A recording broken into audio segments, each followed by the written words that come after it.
ओम दुर्गे नमः शक्तों क्षमता की सच्चा साथी गोविंद हमारा, बाकी भूल भुलैया। भव सागर का एक ही माझी अपना कृष्ण कन्हैया। मनुष्य जैसे अपने पुराने वस्त्रों को त्याग कर दूसरे नए वस्त्रों को धारण करता है, ठीक वैसे ही आत्मा पुराने वस्त्रों को त्याग कर नए वस्त्रों को धारण करती है। मनुष्य की मृत्यु कैसे होती है और मनुष्य के शरीर से आत्मा कैसे निकलती है। निमी सारण तीर्थ में सूत जी महाराज सनकादि ऋषियों को गरुड़ महापुराण की कथा सुना रहे हैं।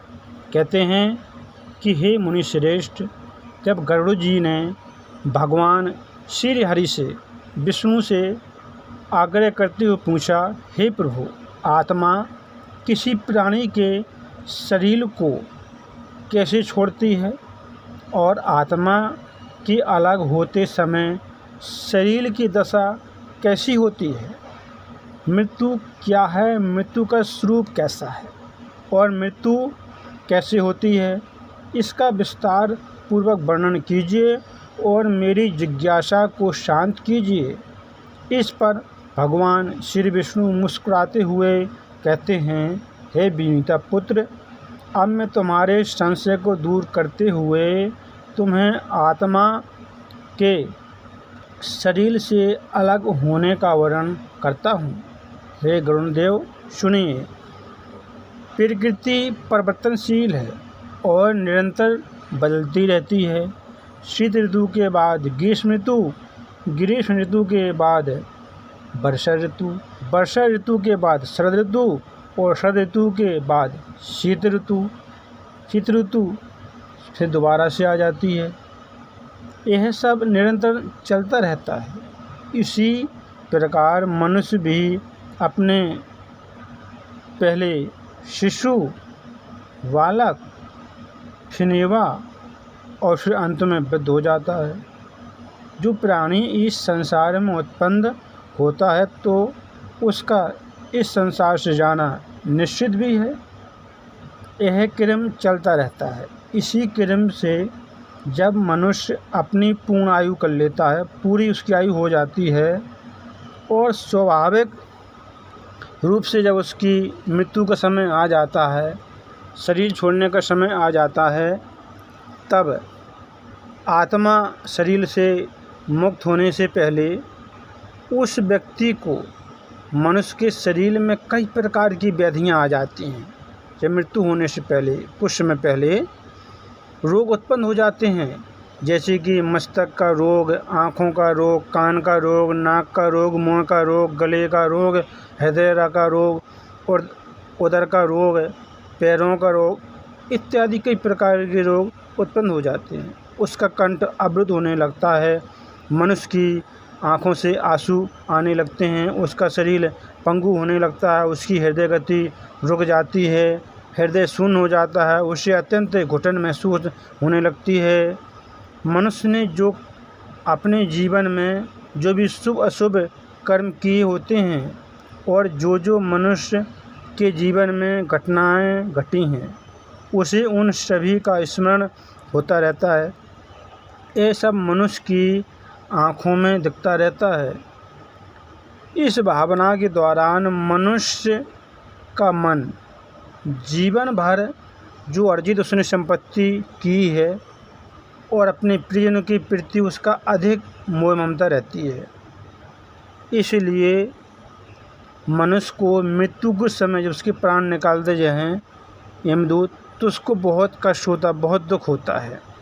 वो अपने प्रियजनों को पुकारता है और उससे बात करना चाहता है, लेकिन समर्थ विहीन, असमर्थ रहता है और कुछ कह नहीं पाता है। और मनुष्य की बातों को और संकेतों को पास में बैठे हुए कई प्रकार के मनुष्य होते हैं, लेकिन वो समझ नहीं पाते हैं। जब मनुष्य की सांस रुकने को होती है, तब वह सांसों को वापस लाने के लिए संघर्ष करता है। उसे बहुत बेचैनी होने लगती है, बहुत पीड़ा होती है, क्योंकि नाड़ियों से प्राण खींचकर एक जगह एकत्रित होने लगते हैं। मनुष्य की पांचों इंद्रियां स्पर्श, स्वाद, गंध, दृष्टि और श्रवण की इंद्रियां हैं, एक एक करके शिथिल होकर लुप्त हो जाती हैं। श्रवण शक्ति सबसे लास्ट में लुप्त होती है, सबसे अंत में लुप्त होती है। जब प्राण निकलने का समय बिल्कुल पास में आ जाता है तो एक प्रकार की मूर्छा आ जाती है। एक बिच्छू के काटने से जितना दर्द होता है, मनुष्य को कई गुना बिच्छू के काटने का दर्द होता है। तब उसके प्राण निकालने के लिए यमदूत आते हैं और मनुष्य के अचेतन शरीर से प्राण यमदूत खींचकर बाहर निकालते हैं। यह प्राण ही आत्मा है। मनुष्य के शरीर में 9 द्वार होते हैं, जैसे कि 2 आँखें, 2 कान, 2 नाक, 1 मुँह और 2 मलमूत्र त्यागने के द्वार होते हैं। जबकि एक ब्रह्मरंध्र होता है, यह सिर के मध्य भाग में होता है। यह 10वें द्वार के रूप में जाना जाता है। जब मनुष्य की मृत्यु होती है तो यमदूत इन्हीं द्वारों से मनुष्य के प्राण बाहर खींचते हैं। यह सब मनुष्य के कर्मों पर निर्भर करता है कि मनुष्य की आत्मा किस द्वार से शरीर छोड़कर बाहर निकलेगी। जो लोग श्रेष्ठ योगी, संत, महात्मा, ऋषि, मुनि, तपस्वी होते हैं, भगवान की भक्ति के मार्ग पर चलते रहते हैं, उनकी आत्मा अपने आप ब्रह्मरंध्र से बाहर निकल जाती है। जो लोग धर्मपरायण, भगवान की कथा का प्रचार प्रसार करने वाले होते हैं, मधुर वाणी वाले होते हैं, उनके प्राण, उनकी आत्मा मुख से बाहर निकलती है। जो लोग सदाचारी होते हैं, कथा को सुनने वाले होते हैं, उनकी आत्मा कान के द्वार से बाहर निकलती है। और जो लोग सत्यकर्मी और दूरदृष्टि वाले होते हैं, उनकी आत्मा आँख के द्वारा बाहर निकलती है। और जो लोग अच्छे विचारधारा वाले और सहयोगी होते हैं, दूसरों की मदद करते हैं, उनकी आत्मा नाक के द्वार से बाहर निकलती है। और जो लोग अत्यंत दुष्ट, पापी, गंदी विचारधारा वाले, अधिक झूठ बोलने वाले और दूसरों का बुरा करने वाले होते हैं, उनकी आत्मा मलमूत्र त्यागने वाले द्वार से बाहर निकलती है। उनको बहुत कष्ट होता है।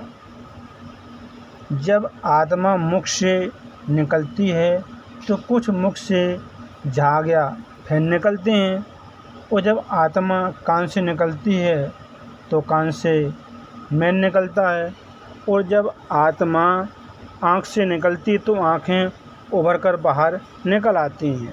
तो जब आत्मा नाक से निकलती है तो नाक से कुछ गंदा पानी निकलता है, और जब आत्मा मलमूत्र के द्वार से निकलती है तो वहाँ से मलमूत्र बाहर निकल आता है। इस प्रकार यमदूत द्वारा आत्मा को शरीर से बाहर निकाला जाता है। जो दुष्ट, पापी होते हैं, क्रूर होते हैं, दूसरों का बुरा करते हैं, हर हमेशा अच्छा नहीं करते हैं, उनकी आत्मा मलमूत्र त्यागने वाले द्वार से निकलती है। बहुत कष्ट होता है, बहुत दुख होता है। उनको भयभीत हो जाते हैं, यमदूत देख के वो भयभीत हो जाते हैं और घबरा जाते हैं और अपने प्राणों को छोड़ना नहीं चाहते हैं, और यमदूत पकड़कर पीछे के द्वार से जहाँ मलमूत्र त्यागते वहाँ से खींचते हैं। बड़ा ही कष्ट, उनको बड़ा ही दुख सहन करना पड़ता है। कथा प्रसंग गरुड़ पुराण से था। बहुत ही सुंदर अद्भुत कथा हैं गरुड़ पुराण में। मनुष्य के मरने के बाद क्या क्या होता है और मनुष्य के पहले क्या संकेत करता है, मरने से पहले क्या क्या होता है। बहुत सुंदर अद्भुत कथा हैं गरुड़ पुराण में।